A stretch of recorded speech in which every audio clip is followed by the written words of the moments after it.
అతని జీవితం పరివర్తన చెంది ప్రభు ఆ ఇంటికి వెళ్ళి ఆ ఇంటి పరిస్థితులన్నీ మార్చేశాడు.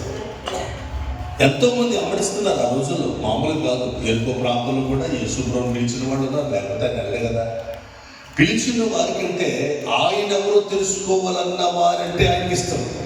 అందుకని జకయ్య నేను నీ ఇంటికి వస్తాను అని ఎందుకన్నాడంటే, నన్ను గురించి తెలుసుకున్న ఆశ నీకుంటావు, చాలా ఆనందదాయకమైన విషయం అని ప్రభు తన హృదయంలో ఉన్న భావాన్ని అక్కడికి వెళ్ళిన అనుభవాన్ని బట్టి చెప్పచ్చండి.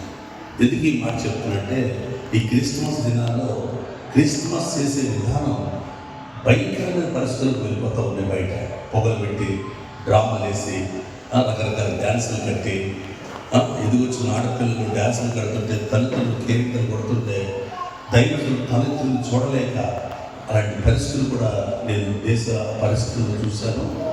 ఆయన ప్రాంతాలు తిరుగుతుంటారు కదా.